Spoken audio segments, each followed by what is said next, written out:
Hola, muy buenos a todos. Soy Marcos y tengo 8 años y me encanta leer. Vamos a leer el libro de Tienza del Mar, Esmeralda, y toca el capítulo 8. Se titula La Polizona. Vamos a leerlo.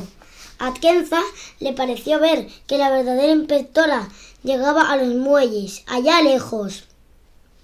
Una diminuta e iracunda figura que gesticulaba furiosa hacia el barco que huía. En esos momentos estarían diciéndole que el capitán había insistido en zarpar sin pasar la inspección. Juliette, la hija del supervisor del puerto, ya habría salido del tonel vacío y estaría lejos de allí. No había ningún otro testigo en la roca, aparte del ladrillo Grimmy y Sor, cuyas dudas quedarían saldadas con eso. Y así sin más, Tienza era libre. En esa ocasión fue Punta de Dijen lo que se hizo más y más pequeño en la distancia. Prácticamente todas las cosas y las personas que había conocido, Tienza jamás vivían en esa isla. Y muy pronto ni siquiera alcanzaría a verla ya. Marcharse no le parecía emocionante, le parecía un peso encima de los hombros. Todo niño anhelaba el día en que pudiera escoger un camino distinto al que recorrían sus padres. Tienza había querido, contra sus fuerzas, que el que había elegido ella no la llevará a arrojarse por un acantilado. Pero en todo caso era libre. Había escapado sin contratiempos. Se preguntó si los desafíos que tenía por delante resultarían tan fáciles. Estaba en condiciones de preguntárselo, porque al carecer de aprendizaje, forma en las artes. Tienza no tenía la menor noción de que es la ironía dramática. Volvió la mirada hacia el cielo. ¡Qué azul era allí fuera, lejos del humo gris de las salinas! Le dio una cierta sensación de indecencia, como si estuviera viendo al tío sin ropa. El aire olía ya no a sal, sino puro y limpio y peligroso. La ausencia de sal daba rienda libre a las esporas. Por suerte, la regala del barco estaba cubierta de plata. Y seguro que la gente no navegaría por el mar Esmeralda si no fuese al menos razonablemente seguro. Las velas se inflaron y se sacudieron mientras el barco viraba y los marineros se afenaban dándose voces entre ellos. No habían tenido más remedio que aceptarla a bordo, porque las cédulas de adquisición del rey obligaban a los capitanes a dar pasaje a todo funcionario que deseara abandonar la roca. Así que la tripulación dejaba en paz a Tienza, que se quedó en la parte trasera del barco, en el alcanzar, cerca de donde el capitán charlaba con el timonel. Tienza llevaba uniforme de inspectora, con unas casaca de brillante rojo y dorado que le caía por debajo de las rodillas. Robada la noche anterior, era la ropa de repuesto que la inspectora guardaba en su armario. La madre de Tienza la había ajustado a la perfección para que diese la impresión de estar hecha a medida para ella.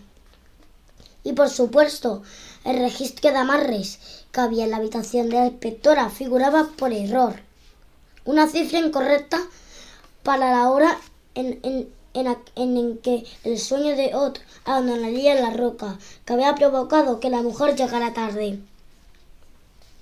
Lo único que Tienza llevaba consigo era un pequeño atillo de ropa y una bolsa con tazas y jarras. Su preferida era la cuarta taza, que le había enviado Charlie, la de la mariposa. Había algo en ese diseño, tan sencillo que le impresionaba. Se alegró de que los tripulantes no le hicieran caso porque eran diras verdes. Atienza no estaba al tanto de los hechos científicos que permitían flotar al barco, pero la verdad es que son bastante interesantes.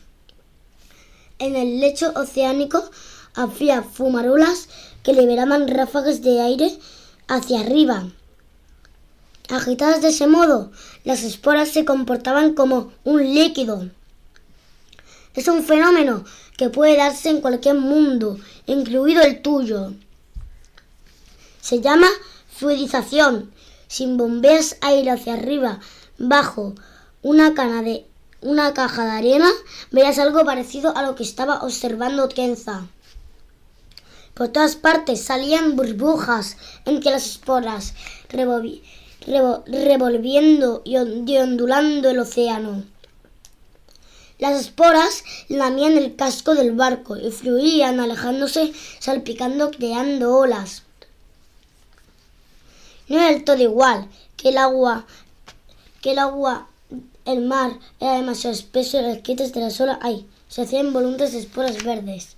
De hecho, aquel océano era erróneo, de un modo que solo puede ser algo que casi acierta, familiar y aún así ajeno, como si fuese el primo maleducado de la materia líquida, ese que hace bromas inadecuadas en el funeral de la abuelita. El barco navegaba como lo haría cualquier otro sobre el agua, pero solo podía avanzar mientras el aire burbujeara desde abajo. En el planeta de Atienza a ese fenómeno lo llamaban el bullir. Iba y venía al azar, fluidizando océanos enteros durante días seguidos. Cesaba de vez en cuando y al hacerlo dejaba encallados a todos los barcos que estuvieran buscándolos. Las interrupciones solían ser breves, pero muy de vez en cuando duraban horas o incluso días. Una ola se estrelló contra el lado del barco y arrojó una erupción de esporas al aire. Atienza no pudo evitar que se escapara un grito y alejarse de la borda, pero las esporas enseguida se volvieron grises a morir. «No hemos navegado mucho, ¿eh?», preguntó el capitán desde el timón.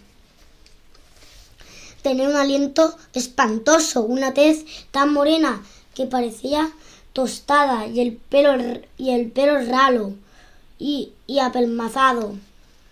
Imagínatelo como la respuesta a la pregunta: ¿qué pasaría si la porquería que se acumula en el desagüe de la ducha cobrara vida? Pero era la mejor opción que Atienza había encontrado después de pasar semanas estudiando las idas y venidas de los barcos, así que no podía quejarse. Aunque el capitán volviera a reírse de ella la siguiente vez que se alzaran las esporas. «Tenemos plata de sobra», dijo el hombre, señalando el recubrimiento de la regala y las incrustaciones en la madera de cubierta. También había sendas líneas plateadas que ascendían por los mástiles. «Mata a cualquier espora que se acerque demasiado, inspectora». «Estáis a salvo». Atienza insistió intentando fingir que no estaba preocupada, pero llevaba la casaca abrochada hasta arriba y se escurrió respirando en bocanadas escasas y deseando tener una máscara impregnada en sal. Para distraerse sacó el cuaderno y repasó su plan. Ya había salido de la isla. Lo siguiente era esperar. El barco la llevaría a la isla de Rey, en el archipiélago central. Una vez allí, Kenzo tendría que buscar la forma de entrar en el palacio y conseguir una copia de la petición de rescate por Charlie. Esa sería la forma más sencilla de liberarlo. De acuerdo, pagar el rescate por sus propios medios resultaría casi imposible, pero aún así parecía más fácil que internarse en el mar de medianoche y enfrentarse a la hechicera. Con un poco de suerte, si se las ingeniaba para pagar el rescate o se convencía al rey de que lo pagara, le entregarían a Charlie sano y salvo. La madera crujió al acercarse el capitán. «Tenés un pelo precioso, inspectora», le dijo, «del color de una buena jarra de hidromiel». Atienza cerró el cuaderno de golpe. «Creo que voy a retirarme a mi camarote». El capitán sonrió.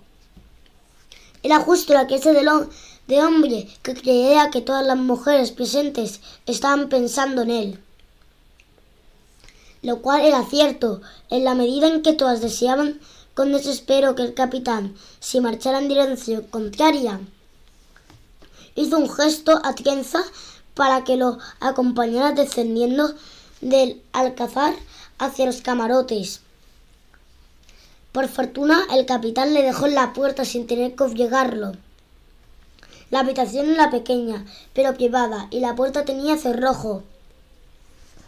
Atienza se sintió mucho más a gusto cuando estuvo a salvo en su interior. Se sirvió agua en su taza de mariposa y se sentó en el camastro para pensar. Todo le transmitía una sensación mucho más real que antes. ¿De verdad estaba haciéndolo? ¿De verdad había dejado atrás su hogar? ¿Quién esas palomas tan raras y coloridas? ¿Y por qué estaban hablándole? Lo último era un efecto secundario del veneno que el capitán había ordenado poner en el agua de Atienza. Por desgracia, en esta historia no hay palomas parlantes, solo ratos parlantes.